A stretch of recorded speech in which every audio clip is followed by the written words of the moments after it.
선거 때만 되면 항상 이게 북한 문제 이런 문제가 나오는데 그런 문제가 왜 나오는지 그리고 한반도 평화통일은 어떻게 가능한 건지 한번 여쭤보도록 하겠습니다. 장관님 어제 TV 토론 어떻게 보셨습니까?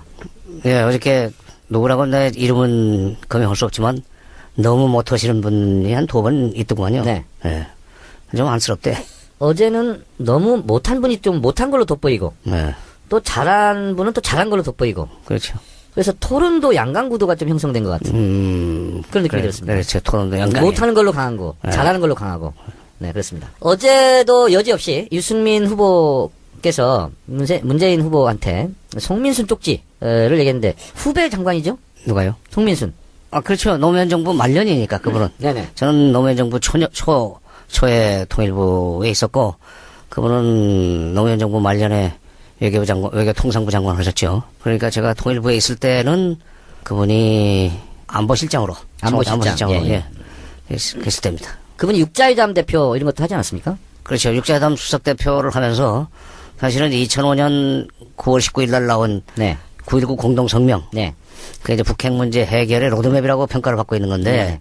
그럼 우리나라에서만이 아니라 뭐 미국에서도 중국에서도 일본에서도 러시아 모든 나라에서 북핵 문제 해결의 완벽한 로드맵이다라고는 평가를 받고 있습니다. 근데 그 로드맵을 만들어내는 주역이었었어요. 사실 그 당시에 그 9.19 공동성명은 대한민국 정부가 만들었다고 해도 과언이 아닙니다.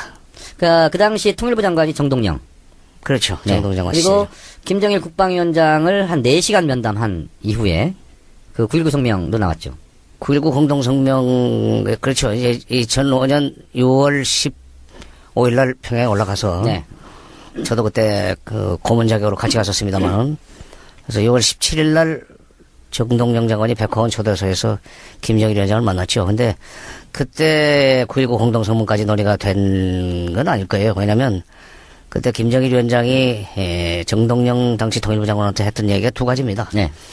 맨 처음에 발언했던 것은 그동안에 남쪽에서 쌀과 비료를 보내줘서 우리 인민들이 매우 고맙게 생각한다. 이거를 내가 우리 인민을 대신해서 감사 인사를 드리니 꼭 남쪽에 전해 주십시오. 남쪽에서 쌀과 비료를 보내놓으면은 그것을 다른 용도로 쓴다 하는 뭐 소문이 돌아다닌다는데 예를 들면 이제 배급을 해주고 다시 걷어간다든지 또는 군인들이 뺏어간다든지 하는 이 얘기가 또 안 온다는데 그렇지 않습니다. 우리 고맙게 알고 있습니다 하는 얘기. 그게 첫 번째였었고 2번째가 육자회담에 곧 돌아가겠다 했었어요. 그러니까 그때는 육자회담에 2005년 6월 중순쯤 되면은 북한이 육자회담에 빨리 들어오지를 않고 뭔가 밖에서 미적거리면서 자기네들의 요구가 관철될 때까지는 어느 정도 관철될 때까지는 회담에 돌아가지 않겠다고 때를 쓰고 있을 때입니다. 이제 곧 육자회담에 돌아가겠다. 북한 표현으로 인차 돌아가겠습니다. 이제 그런 인차 돌아가겠다. 그 얘기를 했었는데 그게 그 정도까지 얘기가 나왔다고 봐야죠. 왜냐하면 9.19 공동성명까지 거기서 틀이 짜여지진 않고 그건 나중에 이제 9월 달로 넘어가서 우선 첫째 남북 간에만 합의가 돼가지고 되는 건 아니고 그렇습니다. 미국 간에도 합의가 돼야 되고 그것도 한미 간에 그 다리 한미가 한국이 미국과 북한 사이에 다리를 놔줘야 돼요. 네. 그러니까 그때는 아직 9.19 공동성명은 그때 이제 제가 정동영 통일부 장관한테 직접 들은 거는 자리에 딱 마주했고 50분이 원래 예정된 면담 시간이었답니다. 근데 정동영 통일부 장관이 아니 우리 민족끼리 통일하자 그러면서 어찌하여 통미봉남합니까? 통미봉남. 미국하고만 대화하려고 그러고 남쪽 봉쇄하고 그때 웃더라는 거예요. 김정일 국방위원장이. 그럼 우리 좀 심도 있게 논의해 봅시다. 그래서 이제 거의 5시간까지 갔다는 거예요. 그래서 그때 분위기가 좋아서 아마 김정일 국방위원장도 인차 육자회담에 나갈 것이다 하는 예고를 하고 그 이후로 분위기 조성이 되고 육자회담이 돼서 제가 알고 있기로는 분단일에 아마 그 시기 2-3달 동안은 미국에서 우리한테 오히려 어떻게 돌아가냐 북한이 무슨 생각이냐 이렇게 정보를 오히려 습득했던 기간이라고 듣고 있었는데 그 말이 맞죠. 왜냐하면 6월달에 간 뒤에 8월 15일 8.15에 북측에서 또 상당히 많은 수의 방남단 와가지고 현충원에도 참배를 하지 않았어요. 네, 그렇습니다. 네, 현충원에 참배를 굉장히 하고. 역사적인 사건이죠. 네, 역사적인 사건이죠. 그리고 이제 경주에도 다녀오고 경주에도 다녀오고 하면서 그때 남북 관계가 굉장히 뭐랄까 화해와 협력을 향해서 상당히 빠른 속도로 치닫는 그런 상황이 있었습니다. 장관님, 근데 이 방송을 듣는 분들을 위해서 좀 도움을 주셔야 될 게 육자회담이 도대체 뭐고 9.19 성명이 우리 역사에서 왜 중요한지 그걸 좀 설명해 주세요. 예. 육자회담은 2003년 8월 달에 시작이 됐습니다. 네. 근데 이제 그게 원래 회담이 시작된 것은 2002년 10월 달에 미국에서 우리한테 한국 정부에다가 통보를 해왔어요. 북한이 94년 클린턴 정부하고 체결한 미국 제네바 기본 합의라는 것을 이행을 하고 있는데 그걸 이제 플루토늄 폭탄을 만드는 것을 중지하는 그런 약속입니다. 네. 그런데 플루토늄은 아닌 것 같고 우라늄을 농축하는 그런 계획을 가지고 있는 것 같다. 이게 좀 수상하다 하면서 한국 정부로 하여금 남북 관계를 좀 속도 조절을 하라는 그런 요청이 들어왔었어요. 그때는 제가 통일부 장관으로 있을 때입니다. 2002년 10월 달에. 그러니까 이제 그것 때문에 한미간에 상당히 좀 불편했었어요. 왜냐하면 미국은 그런 혐의가 있다고 하면서 남북 관계를 좀 속도 조절을 하라고 그러고 우리는 증거를 내라. 증거가 네. 있어야 뭐 속도 조절하든지 북한을 압박하든지 북한을 공격하든지 할 거 아닌가 그러는데 그런 얘기를 하는데 그쪽에서는 미국에서는 구체적인 물증은 없고 심정이 확실하고 몇 가지 방증 자료는 있다 하는. 그러니까 플루토늄을 생산하는 것 같다는 것은 핵물질을 만드는 것 같다. 예, 우라늄. 예. 네, 우라늄을. 그러니까 그거를 캐가지고 고강도 알루미늄 튜브에 넣고 계속 전기로 돌리면 그래서 이제 정제가 돼서 순도가 93% 내지 95% 되면 네. 바로 그 폭탄을 만들 수 있습니다. 그러니까 굉장히 위협적인 거죠. 우라늄 네. 폭탄을 만들기가 쉬우니까. 근데 약간 그 우라늄 고농축 우라늄 프로그램 문제를 걸고 부시 정부가 북한을 이제 압박해 들어갈 때 우리 정부가 참 곤혹스러웠었습니다. 네. 증거도 없이 밀어붙이니까 그렇게 해서 결국 이제 남북 관계도 상당히 제약을 받았는데 2003년으로 들어오면서 미국이 처음에 오자회담을 하자고 그랬어요. 어디를 빼는 겁니까, 그러면? 러시아를 뺀. 그러니까 러시아를 뺀. 미국, 한국, 일본, 그리고 북한. 북한은 이제 문제를 일으킨 나라니까. 그리고 중국. 오자 회담을 열자고 이렇게 제안을 했었는데, 북한이 그걸 거절했어요. 네. 북한이 거절을 하고, 회담에 나오질 않았었습니다. 그리고 그해 7월 달에 서울에서 남북 장관급 회담이 열립니다. 네. 서울에 왔을 때, 제가 이제 신라 호텔에서 장관급 회담을 했는데, 북쪽 대표를 설득을 했죠. 그때 대표가 누구였습니까? 저쪽은 김영성. 아, 김영성. 그러니까 얼굴 좀 이렇게 좀 잘생기시고 핸섬하게. 그 사람 때문에 나 손해 많이 봤어요. 그 사람은 이제 밖에 같이 나가면은 그 우리 길거리에 있는 사람들이 특히 아주머니들이 미남 아저씨라고 부르고 나는 뭐 북한 사람, 내가 오히려 북한 사람이죠. 근데 약간 그때 오자회담에 나오지 않겠다고 그래서 제가 설득을 했죠. 이게 미국이 지금 회담을 열자고 할 때 빨리 나와야 된다. 네네. 당신 내가 결벽하면은 거기 와서 얘기를 하면 되는 거고, 그 다음에 그걸 통해서 뭔가 지금 받아내야 될 것이 있으면 그 받아내는 것도 회담을 통해서 결정을 해야지 밖에서 이렇게 때만 쓰면 되겠는가 해서 이제 설득을 해가지고 오자회담이 아니라 육자회담에 돌아오는 쪽으로 얘기가 돼갔습니다. 네네. 그러니까 러시아 하나를 보탠 겁니다. 네. 그래서 육자회담이 바로 됐습니까? 8월 달에 열리죠. 8월 달에. 근데 이제 북한에서 처음에 오자회담을 거부하는 이유가 간단했었어요. 중국이 이미 미국 편이다. 아, 네. 중국도 못 믿었군요, 그러니까. 못 믿었죠. 북한의 입장으로. 그래서 내가 그러지 마라. 이 세상에서 가장 그래도 당신네 편을 들어주는 게 중국인데 네. 중국한테 그렇게 얘기하면 되는가. 차라리 그렇게 불안하다면 러시아를 끼워 넣어가지고 그래서 중국과 러시아가 같이 이렇게 북한 편을 들어줄 수 있으면 그러면 좀 안전하지 않겠느냐 하는 식으로 간단하게 그냥 아이디어 비슷하게 얘기를 했는데 그게 북한한테 상당히 네. 설득력이 있었는지 하나의 안전판이 될 수 있었고 그렇죠. 육자회담이 나오는. 육자회담을 북한이 역제하는 식으로 해서 8월 달에 네. 회담이 열립니다. 그 육자회담이 그러니까 8월이 2003년? 2003년이죠. 2003년 8월. 2003년 네. 8월에 2003년 8월에 육자회담이라는 게 열리기 시작해요. 그러니까 그건 남북한 네. 그리고 미일 중랑. 미일 중러 이렇게 네 나라가 북핵 문제를 해결하기 위해서 회담을 쭉 베이징에서 그게 처음입니까, 육자회담? 그렇죠. 열린 게? 네. 네. 8월 달. 2003년 8월 달. 8월 달에 8월 27일일 겁니다. 처음 열렸는데 그 이후에 이제 차수를 거듭하면서 2005년으로 넘어갑니다. 네. 2005년으로 넘어가면서 상당한 정도로 그 회담에서 접점이 만들어지면서 이제 최종적으로 결론을 내야 될 상황이 됐어요. 상당히 이때 관심도 많이 받았고, 여론의 스포트라이트도 받고, 뭔가 돼가는구나. 네, 그렇죠. 그러니까 그때 우리 측 수석 대표가 손민순 네. 당시에 외교부 차관보입니다. 차관보였었는데 그 미국과의 관계도 비교적 좋죠. 본미국장 출신이니까. 근데 이제 그런 북핵 문제와 관련해서 중요한 것은 미국과 북한 사이에 거중 조정자가 필요해요. 네네. 그것을 할 수 있는 나라는 우리밖에 없습니다. 그렇습니다. 네. 중국이 하겠습니까? 러시아가 하겠습니까? 또 북핵 문제는 우리 문제이기 때문에 그렇습니다. 이게 우리가 해결을 권한은 없지만 결정권은 안 가지고 있지만 그것이 해결되지 않았을 때 최대 피해자가 한국 아니에요. 우리한테는 굉장히 절박한 그렇죠. 문제이고 거기는 우리 뭐 어. 그렇게 절박한 문제는 아니죠. 그렇죠. 핵 문제는 우리한테는 죽고 사는 문제거든. 네. 미국이나 중국한테는 해결되면 좋고 안 돼도 뭐 그게 크게 손해볼 거 없고 러시아 일본은 글쎄 그 뭐 해결되면 거기도 마찬가지죠. 좋고 그런 지경이기 때문에 우리가 적극적으로 나서서 이제 미국과 북한 사이에 거중 조정을 해야 되는데 그때 우리가 미국 북한한테 그 영향력을 행사할 수 있는 레버리지가 있었어요. 네. 그게 바로 퍼주기라는 비난을 받는 쌀과 비료입니다. 아, 예. 네. 그 대북 인도적 차원의 지원이라는 것이 그 당시 북핵 문제를 푸는 데서 굉장히 중요한 지렛대 역할을 했어요. 북한에게 어쨌든 같은 민족이라는 동질감도 주고 우리가 그래 성의를 다하고 있다. 그렇죠. 그러니까 북한의 마음을 좀 녹이는 거죠. 그렇죠. 그리고 그게 사실 햇볕 정책이죠. 그렇죠. 그러니까 뭐 북쪽 사람들이 그런 식의 얘기를 노골적으로 묻지 못하지만은 이게 내년에도 이런 쌀과 비료가 지원될 수 있겠는가 하는 것에 대해서 굉장히 궁금해합니다. 네. 장관님 좀 이제 시간이 없으니까 좀 건너뛰어서. 그래서 이제 9.19 성명이 나왔어요. 이게 이제 사실은 9.19 성명대로 됐으면 됐는데 이게 이제 깨진 게 제가 알고 있기로는 미국이 방코델타 아시아 그 문제를 치고 나왔잖아요. 이게 저는 좀 유감스럽던데.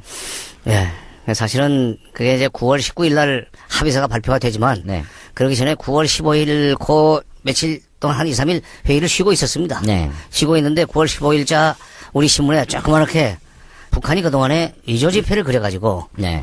해외에서 돈 세탁을 한 뒤에 그걸 마카오에 있는 방코델타 아시아라는 데다가 저금을 해놓고 있다. 네. 그래서 이거 가만 놔두면 안 된다. 미 재무부에서는 장차 이 문제에 대해서 제재를 곧 실행하려고 한다는 짧은 기사가 나왔었어요. 네. 그런데 이제 바로 그것이 없어졌어요.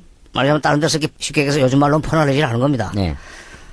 그래서 지나가나 보다 싶었는데 9월 19일 날 그 9.19 공동성명이 나오고 나서 그 이튿날 9월 20일 날 바로 미국이 미 재무부가 방코델타 아시아에 저금해놓은 북한의 돈 2,500만 달러는 그 내주지 마라. 그걸 만약 내주면 마카오의 방코델타 아시아는 이제 미국과 거래를 포기해야 된다 하는 식의 협박이죠. 제재를 가했어요.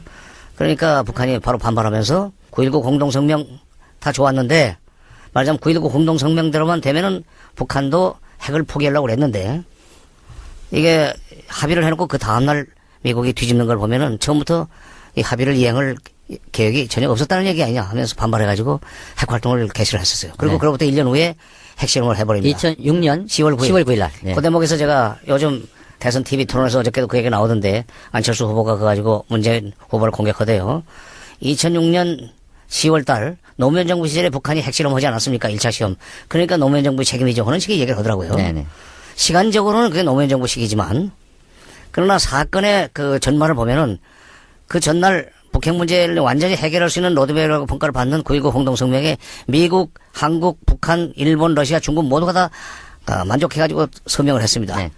그거를 합의해놓고 그 이튿날 BDA 방코델타 아시아 2,500만 달러 그 송금을 갖다서 못하게 하는 미국의 조치 때문에 북한이 반발하면서 핵 실험을 하겠다고 그 핵폭탄을 만들겠다고 공개적으로 선언하고 시작을 했어요. 그러니까 네.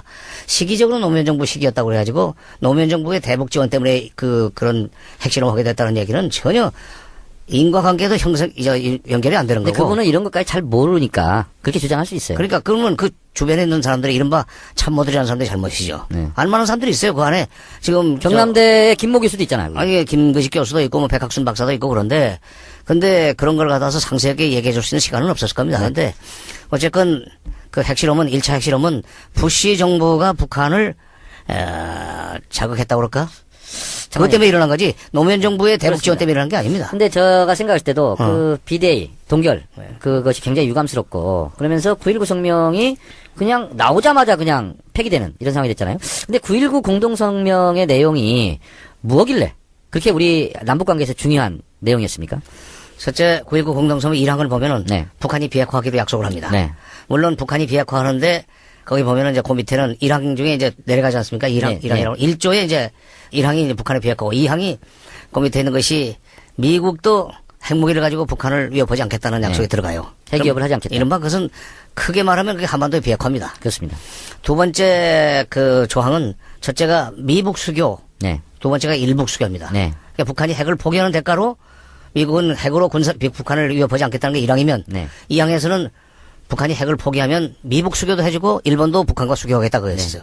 3항이 북한을 제외한 나머지 5개국이 북한에게 경제적 지원을 한다는 거였습니다. 그 다음에 4항이 53년 7월 27일 체결된 정전협정. 그걸 평화협정으로. 휴전협정을 평화협정으로 바꾸는 문제를 규정을 했어요. 네. 그다음에 5항은 그동안에 서로가 약속을 어겼기 때문에 이제 앞으로는 제대로 하자. 그래서 말 대 말 행동 대 행동이라는 재미있는 표현을 썼습니다만은 서로 형님 먼저 아우 먼저 하면서 서로 상대방이 움직이기를 바라고 자기 행동을 하지 않는 그런 패단을 줄이기 위해서는 동시에 행동하고 동시에 약속을 하면 그건 반드시 이행하자 하는 동시 패션으로 하자. 예? 동시 패션. 그렇죠. 네. 예, 그 약속을 했었는데 그렇게까지 약속을 했기 때문에 모든 언론이 세계 언론이 이것은 소위 그 노스 코리아 북한 핵 문제를 해결할 수 있는 결정적인 완벽한 로드맵이다 하는 평가를 했어요. 거의 유일한 합의사항. 그렇죠. 네. 그거를 그날 깨버렸으니까 북한으로서는 좋다 말하는 정도가 아니라 뒤통수 맞은 기분이죠. 그렇습니다. 예. 그리고 이제 그걸 만들 때 아까 잠시 빠뜨렸는데 그게 북한한테 우리가 이런 식의 이제 권고를 하는 겁니다. 그동안에 당신네가 너무 벼랑 끝 전술을 써가지고 미국으로 하여금 미국이 피곤하게 만들어서 미국도 협상을 안 하려고 그러는데 우리가 지금 그중 조정을 할 테니까 앞으로는 미국에 대해서 요구하는 요구 수준을 낮춰라. 응? 합리적으로 협상을 해야지.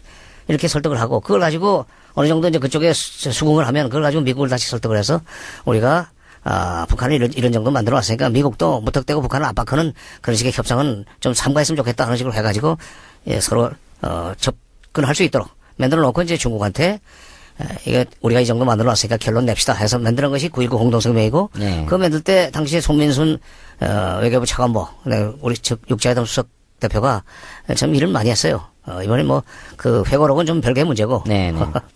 자, 근데 제 기억으로요. 9.19 공동성명에 나온 한반도 비핵화, 그리고 북미 수교, 북일 수교, 그리고 경제협력 이런 부분이 사실은 그것에 대한 시도가 2000년에 있지 않았습니까? 올브라이트가 평양에 가고 그리고 김대중 대통령과 클린턴 대통령이 대체적으로 9.19 성명 내용에 나온 내용대로 대체적으로 컨센서스를 형성하고 엘고어가 당선이 됐으면 클린턴이 평양에 갔다. 그러면 그것이 한방 해결됐다. 그런데 이 운명이 비껴갔다. 이런 게 있지 않습니까? 그렇죠. 그런 측면이 있죠. 근데 이제 그 올브라이트가 평양에 간 것은 그 전에 북한의 조명록 그 차수 네. 국방위원회 제1부위원장이 평양에 가서 이제 클린턴을 만난 데 대한 답방 형식으로 갔지만은 사실은 그게 올브라이트의 방북은 클린턴 대통령의 방북을 준비하기 위한 사전 그렇죠. 방문 행보했었습니다. 근데 그날 그 10월 25일로 기억을 하는데 10월 25일 날 백화원 초대석까지 와서 김정일 위원장이 올브라이트 국무장관한테 했던 얘기가 회고록 마담 세크리터리 페이지 465. 465. 465. 마담 세크리터리. 세크리터리. 예, 마담 세크리터리. 시크리터리가 아니라요. 난 갑자기 무슨 비밀스러운 이런 건데. 세크리터리. 세크리터리. 네. 예, 마담 세크리터리. 근데 거기 보면은 이런 얘기가 있어요. 냉전이 끝나고 나서 김정일 위원장의 얘기입니다. 네. 냉전이 끝나고 나서 남쪽에 있는 미군에 대한 우리의 생각이 바뀌었습니다. 네. 과거에는 것이 우리를 하여튼 위협하고 무슨 견제하기 위한 그런 무장력이었었다면 냉전이 끝난 뒤에 미군은 동북아시아에서 지금 소위 균형자 역할을 하고 있습니다. 균형자 역할. 네. 그 영어로 보면 play stabilizing role이라고 했어요. 네. 균형자 역할을 하고 있다. 그러면서 우리는 이미 미국한테 미국이 우리와 수교만 해준다면 남쪽에 있는 미군을 철수하라는 요구를 하지 않겠다는 얘기를 이미 해놨습니다. 네. 그게 92년 1월 22일 날 얘기예요. 네. 그 당시에 김일성 생전이지만은 남북 간의 기본합의서도 만들고 유엔에 동시 가입도 하고 뭐 이렇게 만들어 놓고 나서 그 북한에서 당시 국제비서였던 김용순을 뉴욕으로 보냅니다. 여기 보내가지고 미 국무부 그 부장관 아놀드 켄트를 뉴욕으로 불러내가지고 그 획기적인 제안을 했어요. 네. 수교만 해달라. 네. 그러면 우리가 앞으로 남쪽에 있는 주한미군 철수를 요구하지 않겠다. 그리고 미군은 통일된 뒤에도 조선반도에 한반도에 남아있을 수 있다고 생각한다. 물론 유산과의 역할은 바뀌겠지만이라고 하는 얘기를 합니다. 근데 그때 아버지 부시가 그걸 거절해버렸어요. 그러니까 북한의 입장으로는 미국은 불구대천의 원수 아닙니까? 네. 근데 불구대천의 원수와 수교를 맺겠다. 이건 엄청난 변화죠. 그렇죠. 그러니까 불구대천의 원수는 그러니까 수교를 안 하고 계속 군사적으로 압박을 하기 때문에 원수인 거고. 네. 그럼에도 불구하고 원수지만은 당신네가 우리하고 수교만 해준다면은 미군이 있는 조건에 얼마든지 수교를 할 수 있다.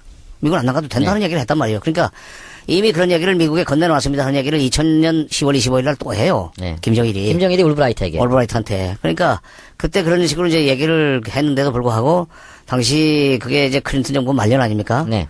사실은 그런 얘기까지 했고 아까 정의원 말씀하신 대로 클린턴 대통령이 평양을 갈 수 있었으면 거기서 그런 조건으로 북미 수교, 미북 수교 문제가 상당히 빠른 속도로 진전이 됐을 겁니다. 그래서 미국은 북한의 체제를 인정하고 그렇죠. 어떻게 보면 정치의 후견인 역할을 하고 그렇죠. 일본과 또 북한이 수교를 하고 일제배상금 네. 그걸 또 일본이 다 주고 네. 그리고 남북 철도도 연결하고 그리고 정전협정을 평화협정으로도 바꾸고 그렇죠. 불가침 선언하고 그리고 북핵 완전 영구 불능화 이것도 그렇죠. 하고 참 그랬으면 아니 그러니까 좋았을 텐데. 그야말로 우리 민족이 평화롭게 살 수 있고 동북아시아에 평화가 올 수 있을 뻔했는데 근데 그 안 되려니까 뭐 도둑이 들려면 개도 안 짖는다는 속담이 있습니다만은 이게 고가 그렇게 떨어져 버리지 않습니까? 그러니까 김대중 대통령이요 제 지역구지 않습니까 동교동 그렇죠. 그래서 가끔 인사 가면 한 50분 정도 강연을 하세요 남북 관계 이 부분에 대해서 그 다음에 이 얘기를 하시더라고요 올브라이트 같은 얘기 하면서 결론이 뭐냐면 참 우리 민족이 팍복하다 그리고 천추의 한이다 이런 말씀하시더라고. 글쎄요. 근데 또 그런 기회가 오리라고 생각합니다. 왜냐하면 제가 지금 94년에 네. 94년에 김영삼, 김일성 정상회담이 될 뻔하다가 김일성 사망으로 그게 중단되지 않았습니까? 네. 그때는 제가 청와대 비서관으로 그 정상회담 준비를 했었어요. 네. 한 보름 동안 진짜 잠도 못 자고 고생을 했는데 정상회담 준비. 이명박 때 통일비서관 했던 분은 거기서 얻은 업무를 가지고 NLL 막 이런 것도 폭로하고 그러던데 그런 일 안 하셨죠? 근데 이제 그때 정상회담 준비를 하면서 참 이게 내가 운이 좋다. 네. 77년에 통일원에 들어가가지고 통일 문제를 쭉 이렇게 하는 그 연장선상에서 생각해 볼 때, 이 남북 정상회담의 실무 담당 비서관이 된다는 게 이게 얼마나 영광스러운 일입니까, 역사적으로. 그 이제 준비를 열심히 하고, 잘 되기를 바랐었는데, 아니, 7월 9일날 12시 방송에, 난 12시 방송에 7월 8일 새벽에 김일성이 사망했다는 그 뉴스가 나와버리잖아요. 그래서 제가 그때, 정상회담만 됐으면은 그야말로 경제와 안보를 바꾸는 그런 남북 간의 협정이 맺어졌을 거예요. 6.15 공동선언하고 거의 같은 구조입니다. 그러니까 우리의 입장으로는 지리실. 김일성 생전에 하는 게 제일 좋고 제일 힘이 그렇죠. 있으니까. 그렇죠. 그리고 두 번째는 김정일 있을 때 뭔가 획기적인 걸 마련해야 되고 하는데 그 두 기회를 지금 어떻게 보면 좀 잃어가고 있는. 근데 또 어리라고 난 봐요. 그래서 네. 그때 94년에 그때 제가 참 한탄을 하기를 우리 민족의 운명이 여기까지인가라는 네. 한탄을 했어요. 정말 그러니까 6년 후에 네. 정상회담이 되더라고요. 그러니까요. 어. 91년 남북 기본합의서 네. 그리고 9.19 성명 요 대로만 사실은 남과 북이 그리고 미일 중러가 좀 도와주면 통일되는 거 아닙니까?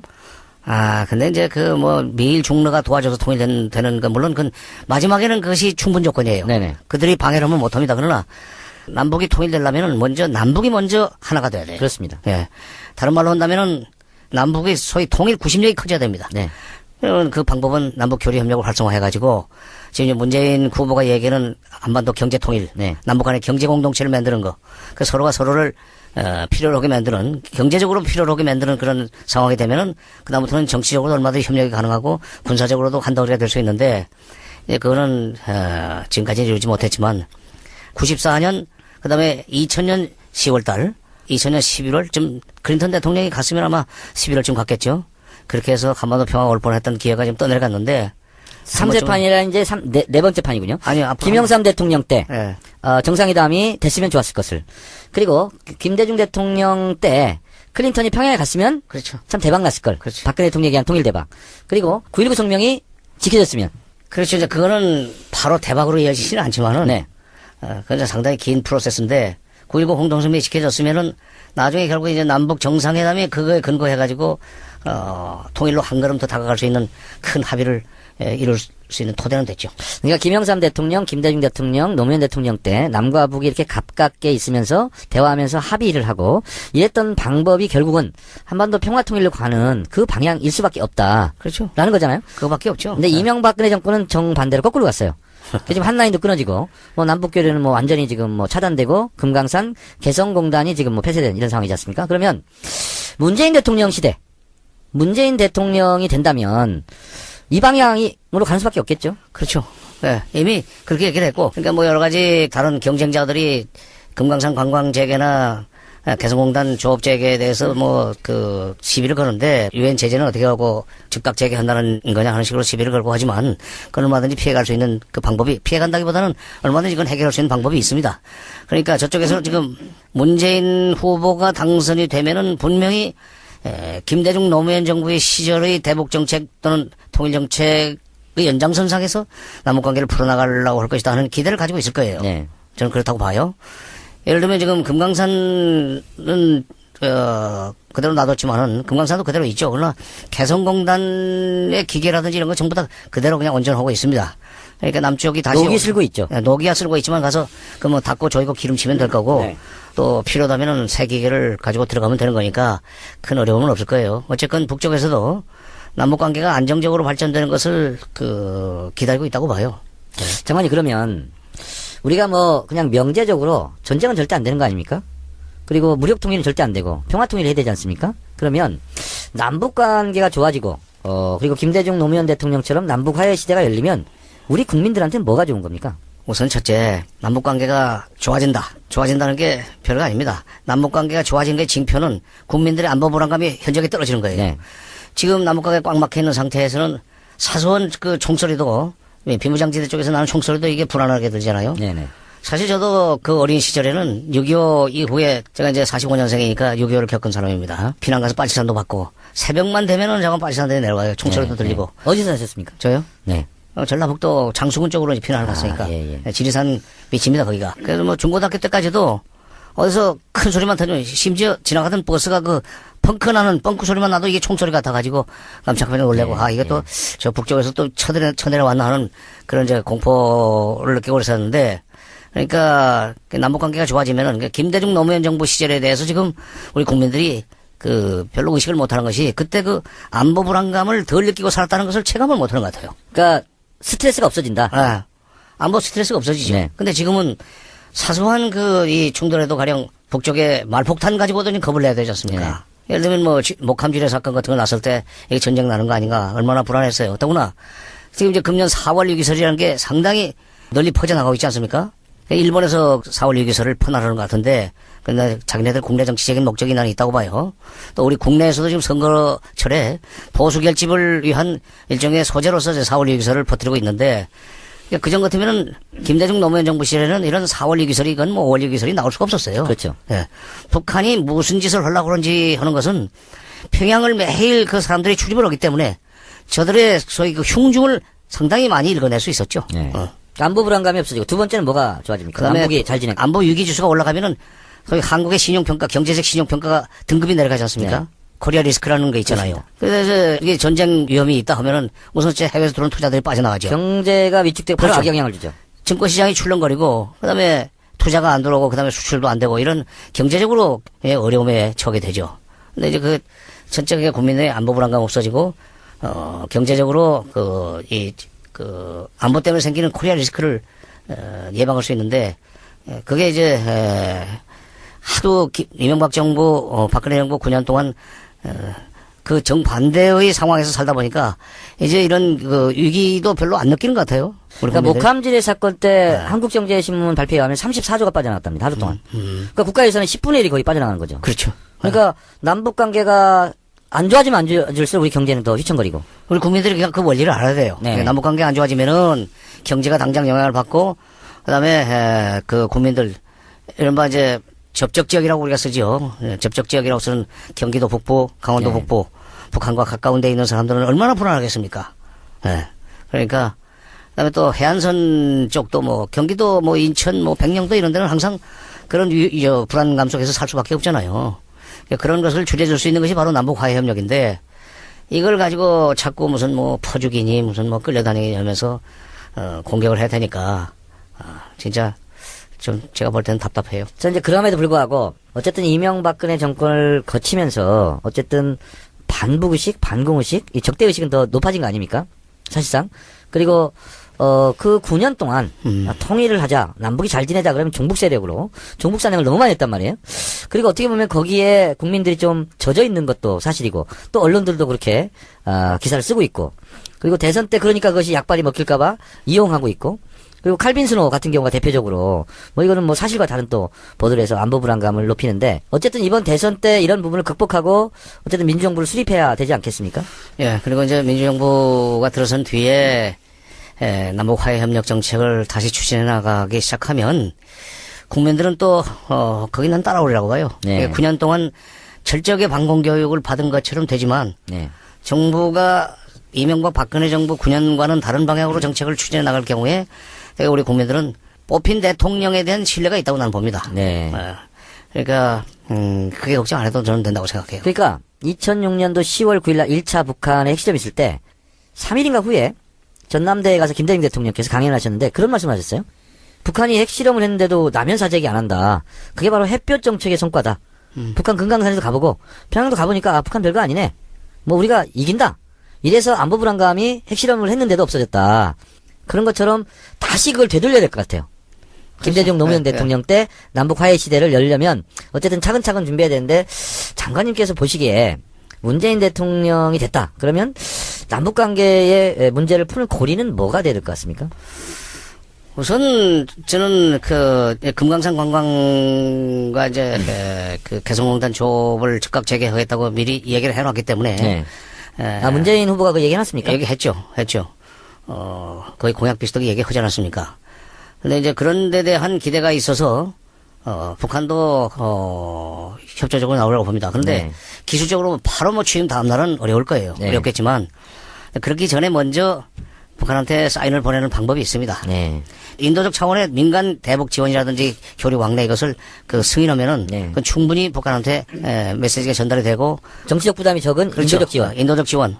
그동안에 박근혜 정부에는 인도적 지원도 일체 다 끊어버렸거든요. 특히 영유아 부분. 그것도 못하게 했어요. 네네. 모자보건 뭐 영유아 뭐 이런 얘기를 해서 저는 사실 여성 대통령이기 때문에 모성애가 발동이 돼가지고 저러는구나 하고 기대를 했었어요. 그런데 전혀 장관님 제가 19대 국회 네. 전반부에 외통위를 했지 않습니까? 네. 그래서 제가 모든 걸 떠나서 아무것도 안 되니까 막혀서 그러면 송곳으로 축구공 바람 빼듯이 누구나 시비를 걸 수 없는 영유아 지원 그거는 좀 하자 특별법으로.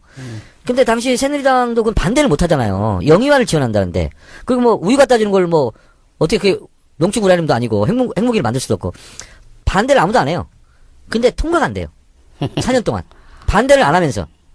근데 어쨌든 그런 부분부터 먼저 시작을 해야 되겠네요. 그렇죠. 영유아. 스텝 바이 스텝으로. 그럼 그렇게 해서 이제 민간 차원의 이 교류 왕래 협력을 활성화시키면은 북쪽에서도 이제 호응해오고 그렇죠. 우리가 최초의 햇볕 정책이라는 게 사실은 98년 처음 시작된 거 아닙니까? 네. 그때는 제가 통일부 차관이었었는데 그때 햇볕 정책에 대한 북한의 신뢰를 준다고 그럴까? 햇볕 정책에 대해서 불안해하는 북한한테 믿음을 주는 방법이 민간 차원의 그 대북 지원이라든지 민간 차원의 교류 왕래를 대폭 활성화시키는 그런 식으로 접근했습니다.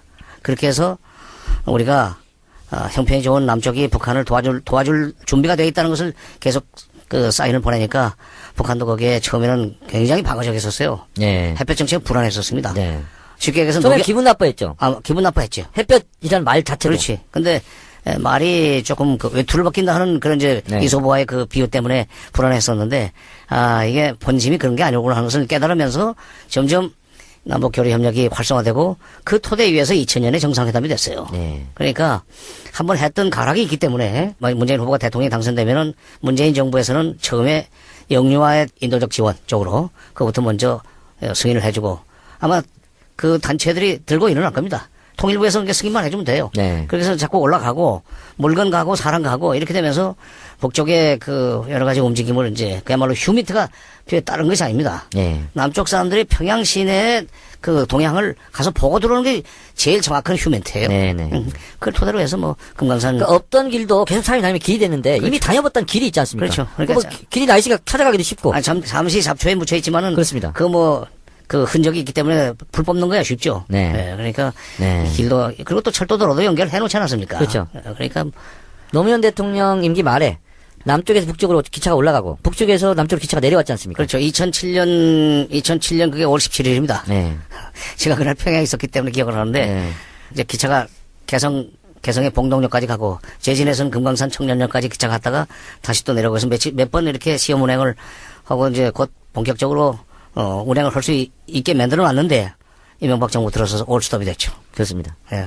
엘고가 되지 않고 부시가 돼서 모든 게 중단됐던 것처럼. 그런 측면이 있죠. 예. 예. 근데 장관님 저는 좀 요즘 대선 시기라지만 아무리 그래도 이해 안 가는 것이 박지원 당대표가 김대중 대통령 따서 평양 가가지고 김정일 위원장하고 뭐 악수도 하고 이러면서 아무리 표가 급하더라도 뭐 주적이라고 지금 계속 주장하고 있는 거에 대해서는 어떻게 생각하세요? 글쎄 그거 취소하지 않았어요? 계속 지금도 주적론입니까? 지금도 주적입니다.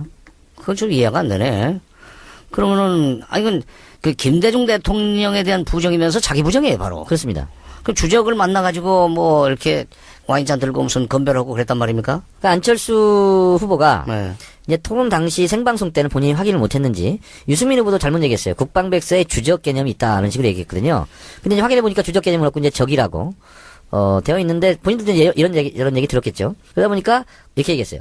국방백서에는 적으로 규정돼 있습니다. 이렇게 얘기하지만 사실상 주적이다. 또 이렇게 얘기해요. 에이, 주적이라는 것은 교전 중에 쓸 수 있는 얘기. 그렇습니다. 교전 중에 그야말로 총풀이 서로 겨누고 있는 교전 중에 있는 상대가 주적이고 그다음에 그쪽의 동맹이라든지 이런 것은 이제 보조적인 적이죠. 근데 주적이라는 용어는 제 기억에 95년 국방부에서 발간한 국방백서에 처음 나왔다 그 뒤에 없어졌습니다. 네. 그때 95년이라는 상황은 김영삼 정부 시절인데 94년 3월 달에 판문점에서 회담을 할 때 그때가 이제 부총리급 총리급 교환을 위한 실무회담인데 통일부 차관이 나갔었고 저쪽에서는 조평통의 뭐 서기국장인지 어떤 박영수라는 사람이 나와가지고 얘기를 주거니 받거니 하다가 서울 불바다 발언을 꺼냈어요. 저도 기억이 납니다. 그게 아마 3월 14일인가 그럴 겁니다. 4월 13일인가 3월 14일인가. 그러면서 굉장히 이제 국민 정서가 나빠졌어요. 네. 나빠지면서 그 북한에서 불바다 발언을 내놓은 거에 대한 일종의 우리 측의 대응이 95년 판 국방백서는 대개 이제 94년 연말에 나오는데 그때 거기에다가 이제 북한을 주적이라고 표현을 했었지만 그러고 난 뒤에 그게 한번 나오면 한 3, 4년 가나요? 근데 그때부터는 이제 빠졌어요. 그래서 현실적인 위협 또는 그냥 적 이렇게만 표현했고 미국도 스레트 위협으로 표현하지 그렇죠. 에너미로 표현 안 하지 않습니까? 에너미라는 단어와 스레트는 그 의미상 현격한 차이가 그렇습니다. 있죠. 그러니까 95년에 국방백서에 한 번 나왔던 주적이라는 말을 지금도 20년이 넘은 얘기인데 지금도 쓰고 있다고 얘기를 하면은 그건 조금 잘못된 거죠. 책을 봐도 시험을 보려면은 최근 나온 참고서를 봐야 시험에 붙을 수 있지. 이게 해방 직후에 나온 참고서를 들고 어디 수능을 보러 갑니까? 저는 정말 더 이해가 안 가는 것이 유승민입니다. 유승민이 위스콘신 경제학 박사 출신이지 않습니까? 네. 그러면 경제학 박사를 따려면 기본으로 케인즈를 공부했을 텐데, 예? 평화에 대한 경제적 결과라는 아주 유명한 책. 1차 세계대전이 끝나고 파리 평화회의에 영국 대표로 갔다가 독일에게 패전국에 너무 많은 배상금을 울린다. 이러면 또 위험하다. 그래서 영국으로 돌아가가지고 그 유명한 명절을 남겼는데 이거 기본으로 배우는 거 아닙니까? 그리고 그런데 그 유승민 경제학 박사가 자꾸 북한을 때려부수고 쳐부숴야 될. 아니 전쟁에 진 나라도 너무 쫓으면 다시 위험하고 문다. 이거 아닙니까 지금 케인즈가. 왜 유승민은 왜 그래요 도대체? 글쎄요, 네, 뭐 그분이 뭐 왜 그런지 모르지만 아마도 표를 의식해서 그러니까 보수 성향의 사람들은 반복적인 색채가 분명한 사람을 밀게 돼 있다는 계산 때문에 그런 거죠. 그러니까 경제학자로서 그 계산을 먼저 한 거죠. 네. 그러니까 케인즈의 뭐 이론은 그거는 별로 중요하지 않고 지금 당장 나한테 표를 보낼 수 있는 사람들 또는 나한테 표를 보내게 만들려면 사람들이 보수 성향 사람들을 왜 마음을 움직여야 되는데 그러려면 반복식을 활용할 수밖에 없다. 그래서 주적이라는 것도 들고 나와서. 예. 자, 장관님이 이제, 장관을 하셨고, 그리고 통일 부분에 대해서는 뭐, 제가 봤을 때는 국내에서 최고면 세계에서 최고입니다. 아이. 남북 관계에서 국내 최고면 세계 최고죠. 그리고 어쨌든, 이론도 아시고, 또 실제 현장에서 장관도 해보셨고 하는, 그런 경륜에서 한 가지 제가 여쭤보겠습니다. 이제 좀 마무리할 시간인데요. 문재인 대통령 시대가 됐다. 그러면 통일부 장관은 어떤 사람이 돼야 됩니까?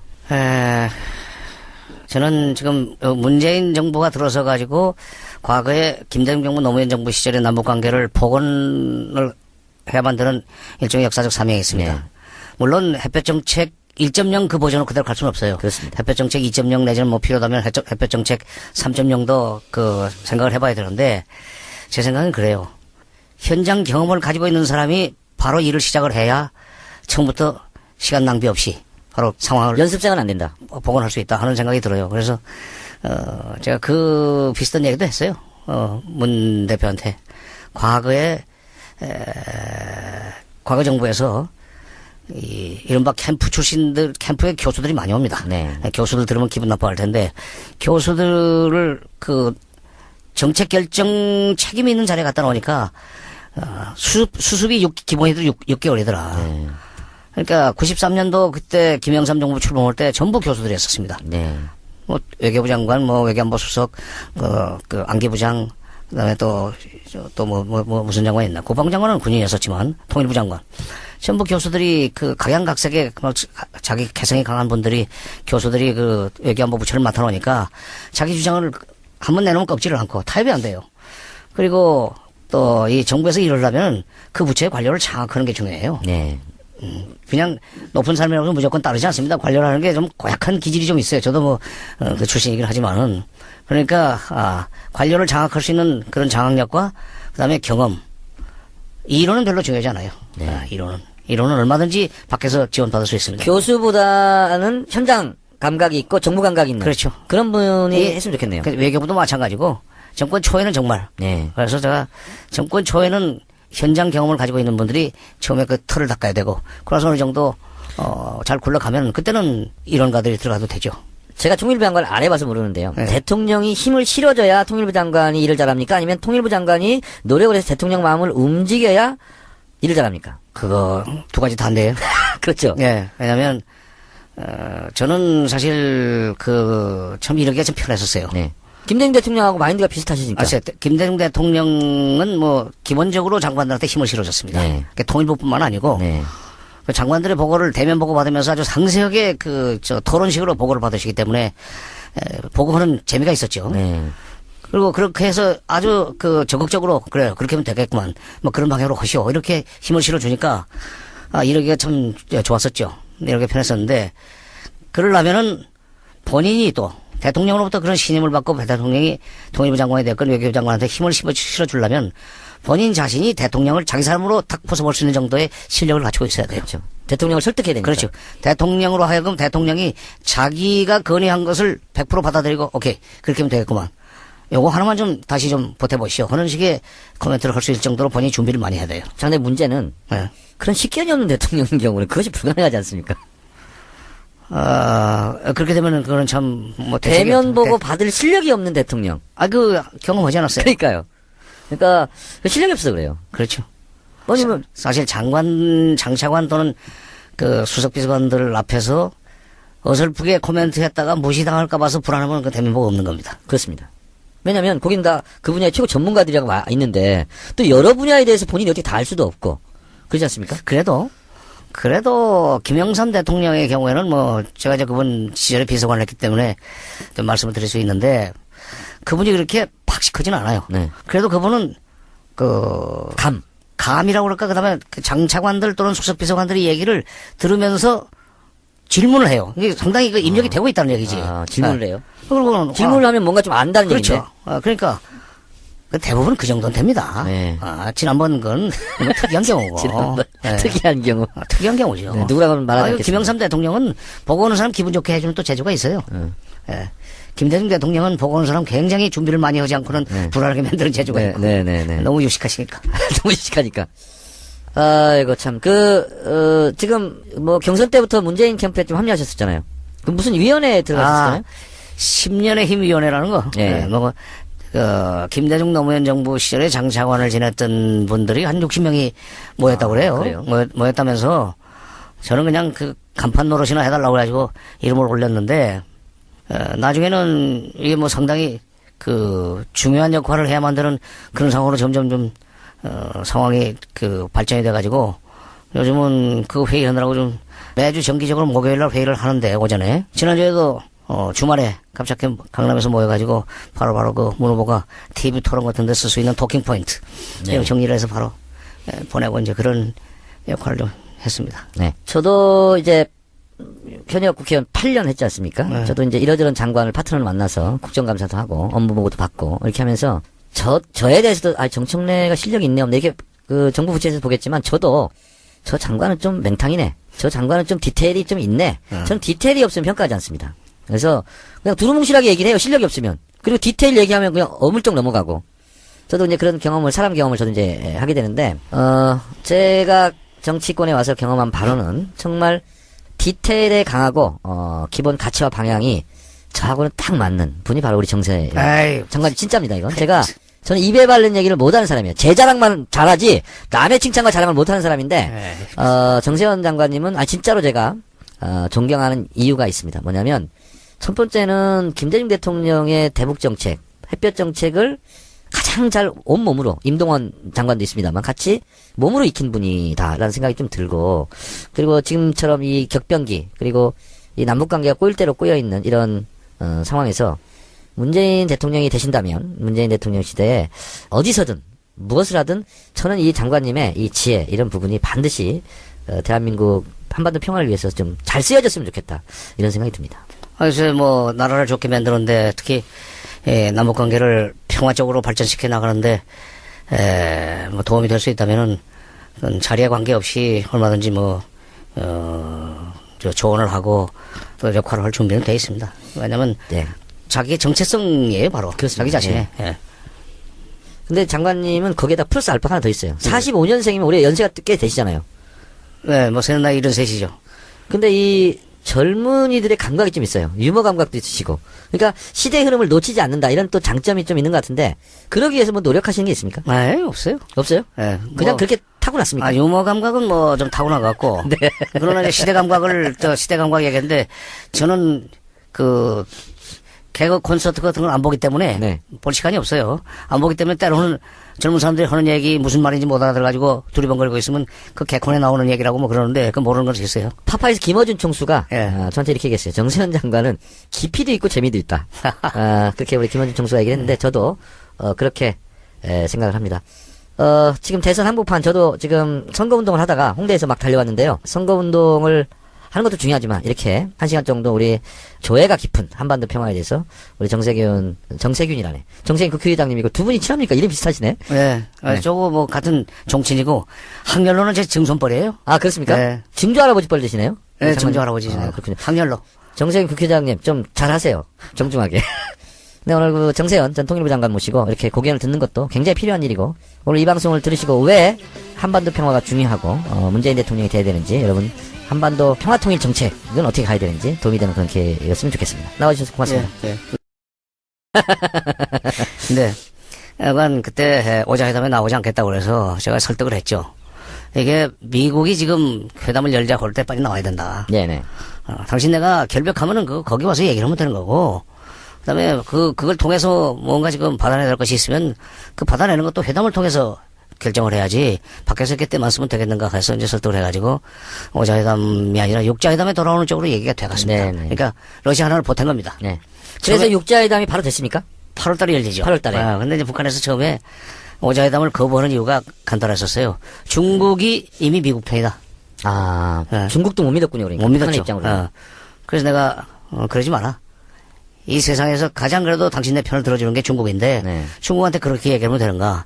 차라리 그렇게 불안하다면 러시아를 끼워 넣어가지고 그래서 중국과 러시아가 같이 이렇게 북한 편을 들어줄 수 있으면 그러면 좀 안전하지 않겠느냐 하는 식으로 간단하게 그냥 아이디어 비슷하게 얘기를 했는데 그게 북한한테 상당히 네. 설득력이 있었는지 하나의 안전판이 될 수 있었고 그렇죠. 육자회담이 나오는. 육자회담을 북한이 역제하는 식으로 해서 8월 달에 네. 회담이 열립니다. 그 육자회담이 그러니까 8월이 2003년? 2003년이죠. 2003년 8월. 2003년 8월에 2003년 8월에 육자회담이라는 게 열리기 시작해요. 그러니까 그건 남북한 네. 그리고 미일 중러. 미일 중러 이렇게 네 나라가 북핵 문제를 해결하기 위해서 회담을 쭉 베이징에서 그게 처음입니까? 육자회담? 그렇죠. 열린 게? 네. 네. 8월 달. 2003년 8월 달. 8월 달에 8월 27일일 겁니다. 처음 열렸는데 그 이후에 이제 차수를 거듭보면서 2005년으로 넘어갑니다. 네. 2005년으로 넘어가면서 상당한 정도로 그 회담에서 접점이 만들어지면서 이제 최종적으로 결론을 내야 될 상황이 됐어요. 상당히 이때 관심도 많이 받았고 여론의 스포트라이트도 받고 뭔가 돼가는구나. 네, 그렇죠. 그러니까 그때 우리 측 수석 대표가 손민순 네. 당시에 외교부 차관보입니다. 차관보였었는데 그 미국과의 관계도 비교적 좋죠. 본미국장 출신이니까. 근데 이제 그런 북핵 문제와 관련해서 중요한 것은 미국과 북한 사이에 거중 조정자가 필요해요. 네네. 그것을 할 수 있는 나라는 우리밖에 없습니다. 그렇습니다. 네. 중국이 하겠습니까? 러시아가 하겠습니까?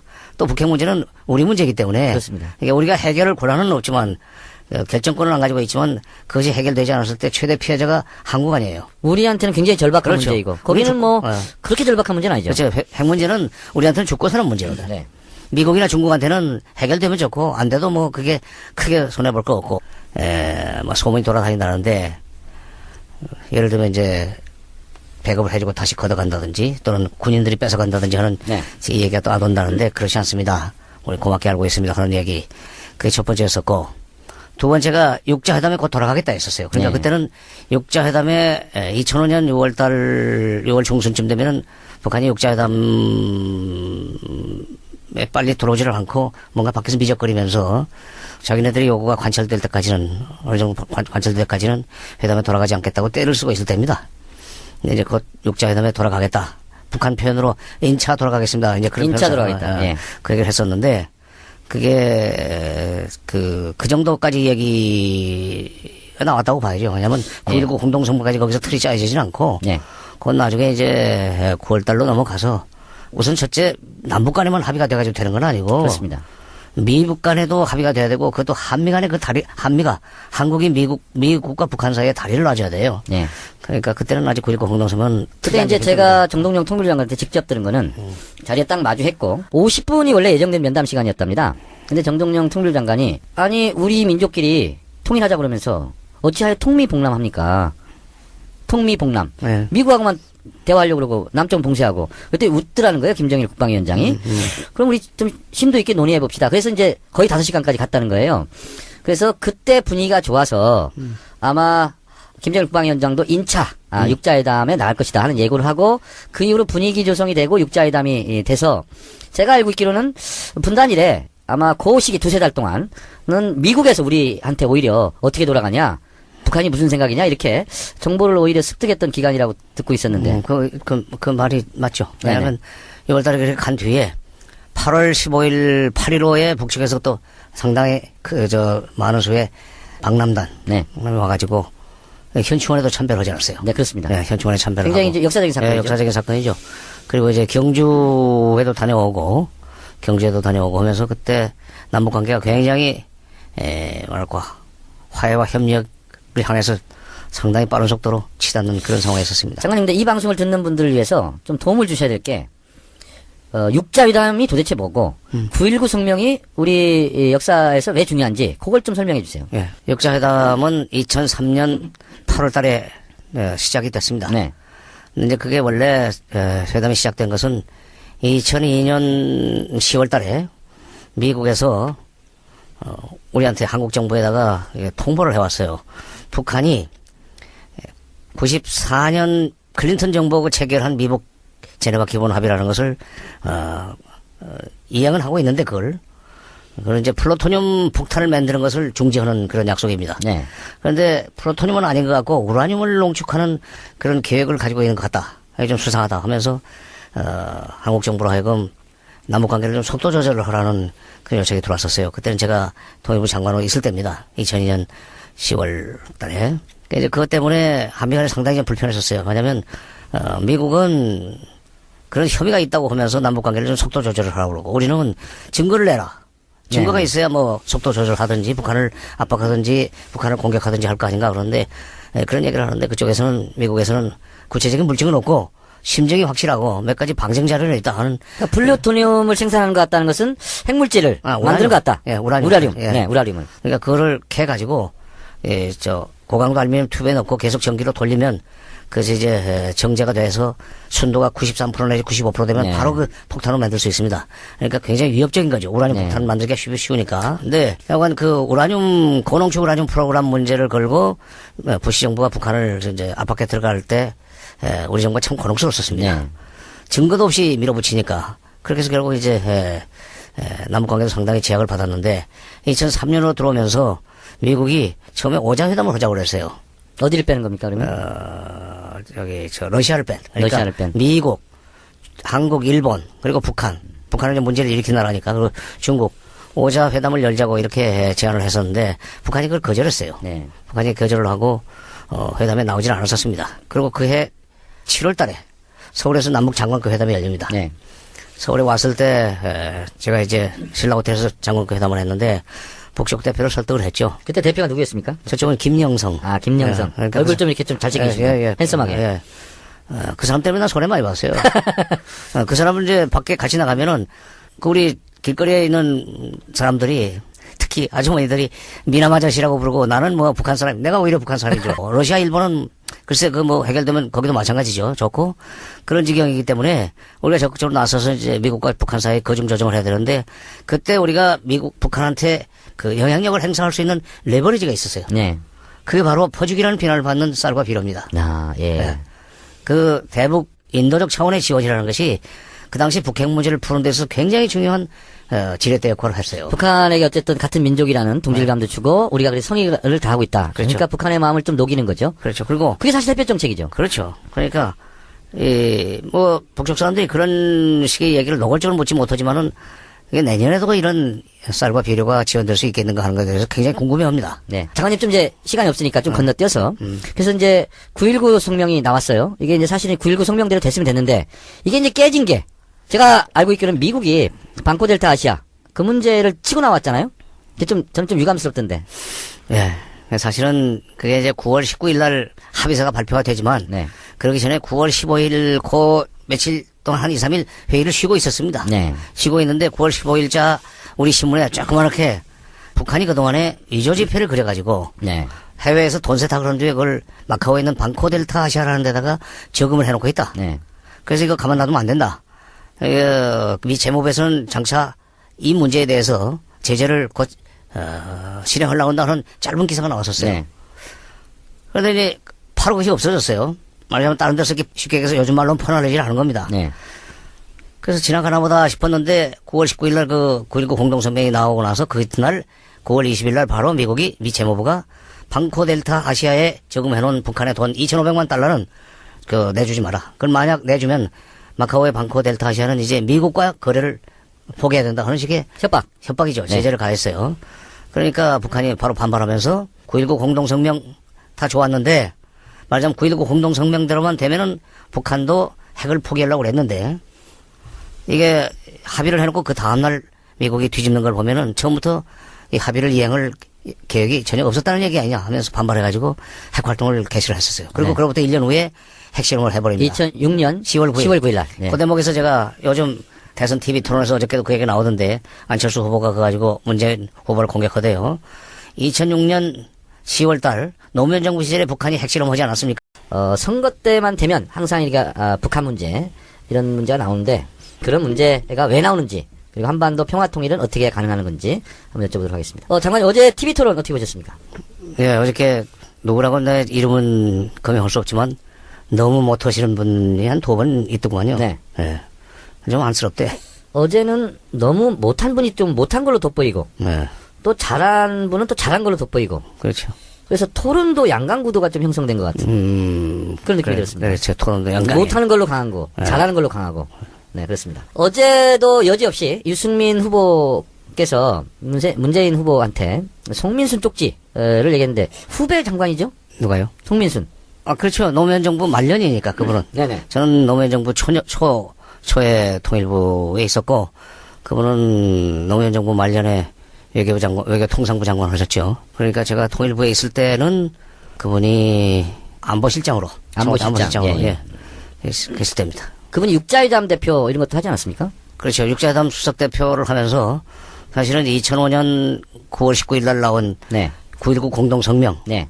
그게 이제 북핵 문제 해결의 로드맵이라고 평가를 받고 있는 건데 네.